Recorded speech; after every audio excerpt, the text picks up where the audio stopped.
When I was around 7, my toothless brother and I, on long, boring taxi rides in Syria, would indulge in imperialistic fantasies of how we wanted to take over the country outside our windows. My parents would quickly crush these imperial conquests by warning, "Shh, you'll get taken by Secret Service if they hear you."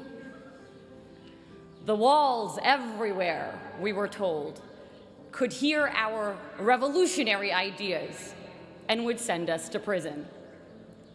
Whereas children here had ghosts and the boogeyman, our equivalents were our governments. Fast forward to 2010. When I first got here, someone told me, if Harvard shut its gates, it could be its own country, just like the Vatican.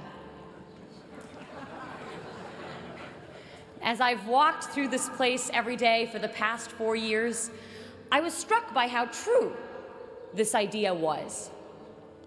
I saw it everywhere. The Harvard nation. I saw it in the big and obvious things. We had our own version of the Statue of Liberty, the John Harvard statue, our own embassies, the Harvard clubs of Boston and London, a tax collection agency, the Harvard Alumni Association, and an endowment larger than more than half the world's countries' GDPs. We also had our own diplomatic passports.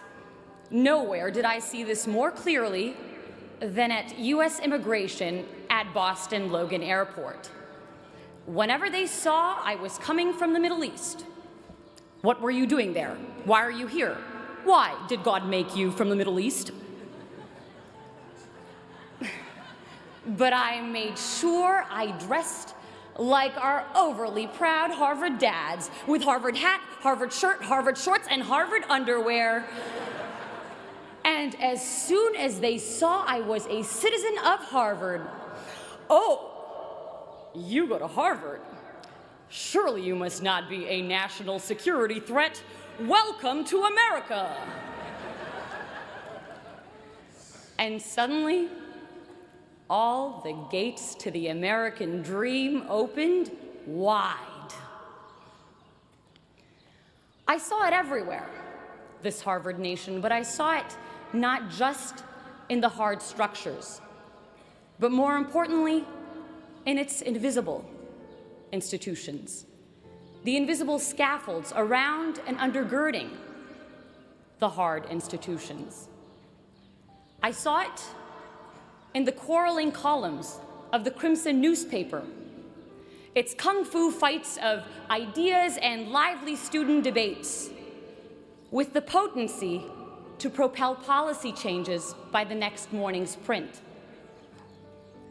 I saw it in our cluttered bulletin boards, bustling with life, with announcements of student-led conferences, Broadway-worthy shows, and dorm room projects turned world's next Facebook, smothering each other for our cursory glimpse. A trivial detail, these cluttered boards that often slipped notice. But where some saw papers, I saw passions, purpose, creativity. I saw a heartbeat of civic community's vivacity. My parents' countries were places where institutional dysfunction killed off this social dynamism and vibrant productivity, and so I felt acutely here the value of civil society and living, breathing institutions. My time here would give me a working model of a better world. Not only that, but that sense of empowerment to initiate change. You see, with those spying walls still lurking in my memory that constrained the little Napoleons in my brother and me, you might imagine my shock when, in one of my first classes here, I suddenly found myself debating a president. So it's the 1990s. Our negotiations class professor set the stage. A war is about to break out between Ecuador and Peru. How will you stop it? I raised my hand to respond. Wait, Professor Shapiro stopped me. Tell the president what to do. And in walked the Ecuadorian president.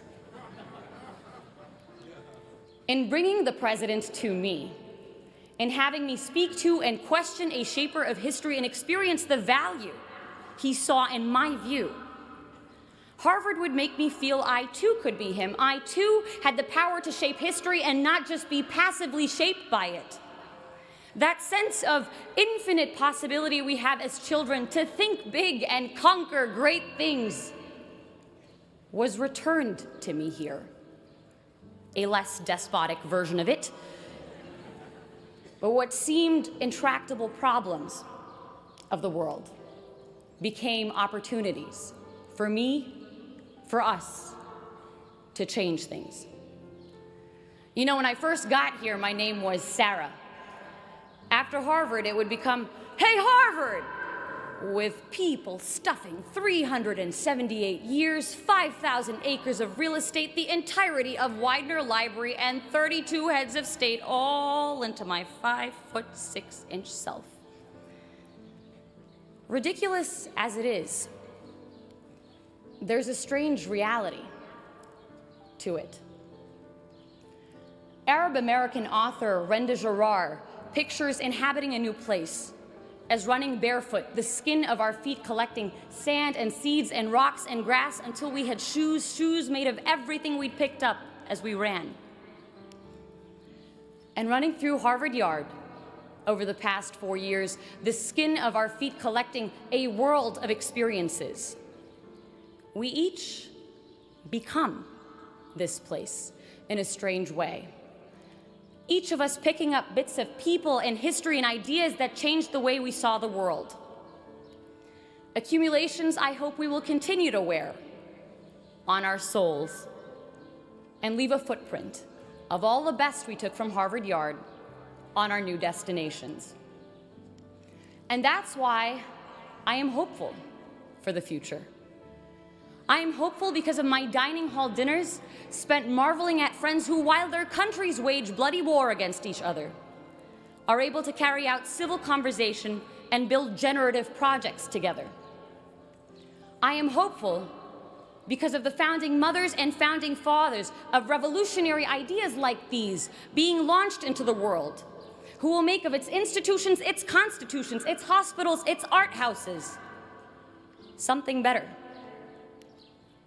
We hear a lot in the news about an Arab Spring.